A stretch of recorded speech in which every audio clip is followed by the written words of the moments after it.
Foot.fr, fournisseur officiel de football.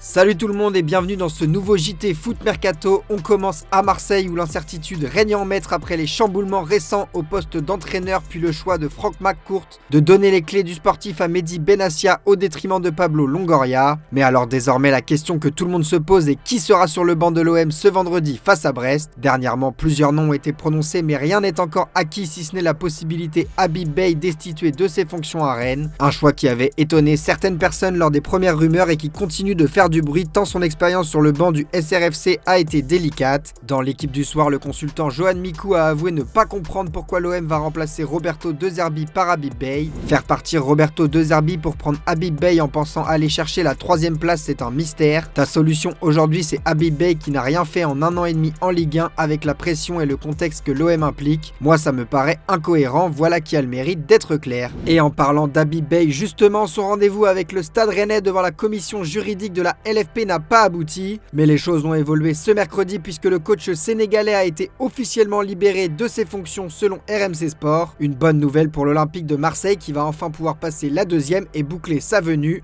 à moins d'un énième rebondissement. Toujours à l'OM, après le déclassement de Pablo Longoria, on vous a justement posé la question sur notre site internet. Pablo Longoria doit-il quitter l'OM ? Et bien sur plus de 32 000 votants, vous êtes près de 70% à penser que oui. N'hésitez pas à aller donner votre avis. On file à l'étranger désormais où justement l'Espagne tombe de haut après le déclassement inattendu de Pablo Longoria. Pour rappel, alors que Mehdi Benassia avait présenté sa démission de l'OM, il est finalement resté et devient même l'élément principal de la gestion du sportif au détriment du dirigeant espagnol. Une trahison à Marseille, titre notamment AS qui ajoute que l'Olympique de Marseille est un véritable ascenseur émotionnel et une aventure d'une instabilité perpétuelle qui se surpasse chaque année de façon surréaliste. Même son de cloche pour Marca qui ne cache pas sa surprise après la décision tranchante de McCourt mais qui estime que cette situation n'est pas surprenante au contraire du rebondissement final et l'intervention de Franck McCourt. Vous l'aurez compris, Pablo Longoria a toujours des soutiens en Espagne, de quoi peut-être lui donner des idées pour la suite.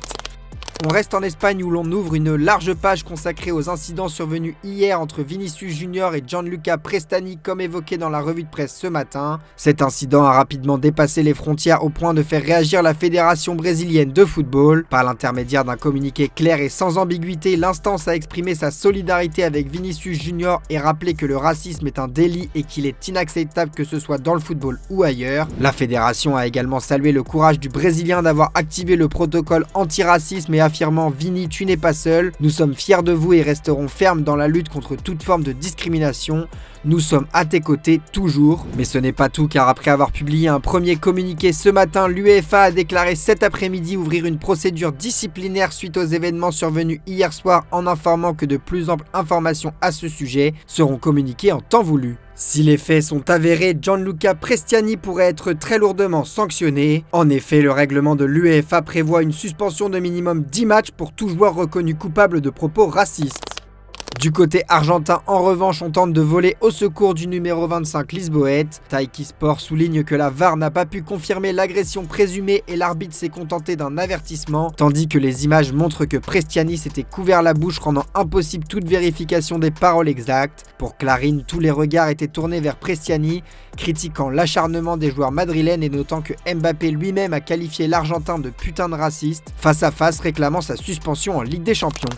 On termine cette page avec la réaction officielle du club de Benfica. Après avoir publié une vidéo en pleine nuit pour tenter de prouver que les joueurs du Real n'ont pas pu entendre les mots prononcés par le joueur, le club portugais a publié un communiqué pour réaffirmer son soutien à Prestiani. Le club réaffirme clairement et sans équivoque son engagement historique et intransigeant en faveur de la défense des valeurs d'égalité, de respect et d'inclusion qui correspondent aux valeurs fondamentales de sa fondation et dont Eusebio est le plus grand symbole. Le Sport Lisboa et Benfica réitèrent également son soutien et sa confiance totale dans la version présentée par le joueur Gianluca Prestiani, dont le comportement au service du club a toujours été guidé par le respect des adversaires, des institutions et des principes qui définissent l'identité du Benfica. Le club déplore la campagne de diffamation dont le joueur a été victime, peut-on lire dans le communiqué. De son côté, José Mourinho, évidemment interrogé à ce sujet en après-match, a préféré ne pas prendre parti ni pour son joueur ni pour Vinicius. Eu he hablado com Vinicius, Vinicius me diz uma coisa, eu he hablado com Prestiani, Prestiani me diz uma outra coisa. Eu poderia ser rojo e dizer solo creo em quello que me ha dicho Prestiani, pero he querido ser equilibrado y decir que en este mundo del fútbol y en las cosas que pasan en la cancha, yo intento ser siempre un poco más equilibrado y no quiero decir Vinicius es un mentiroso y Prestiani es un chico increíble. Álvaro ha optado por una perspectiva diferente, Kylian ha optado por una perspectiva diferente, yo no quiero entrar por ahí. La única cosa que digo yo es que pasa en tantos estadios, siempre con lo mismo, hay alguna cosa que no va. Yo a Vinicius en el campo yo le he dicho, tú marcas un gol de otro mundo, ¿por qué celebras assim? ¿Por quê? Não, já chega de Vinicius. Do Vinicius eu só digo, do Vinicius a minha versão é só que marcou um gol fantástico que decidiu os 50 minutos de jogo e não tem mais nada a dizer. Jogador do outro mundo, jogador do outro mundo.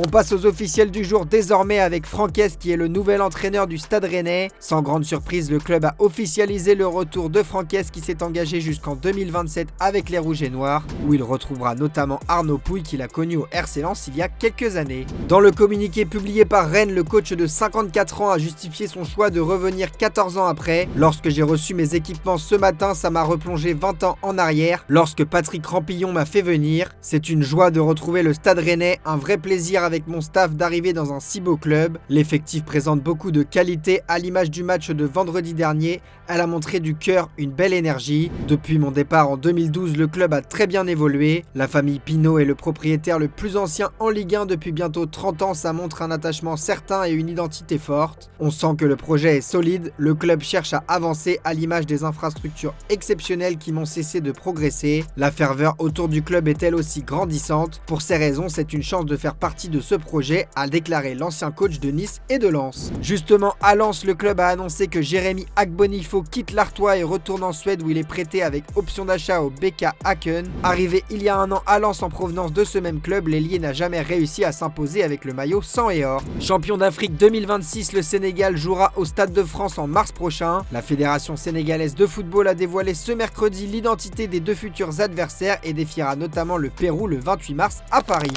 Comme d'habitude, on se quitte avec l'image du jour. Au-delà des tristes images à l'Estadio de la Luz, le jeune milieu de terrain Thiago Pitarch, entré dans les dernières minutes, a effectué son baptême du feu avec la Casablanca. De quoi l'émouvoir, mais aussi toute sa famille après le coup de sifflet final. Je vous laisse sur ces belles images. C'est la fin de ce JT, les amis. Merci à vous pour votre fidélité et on se retrouve demain matin pour la revue de presse. Ciao!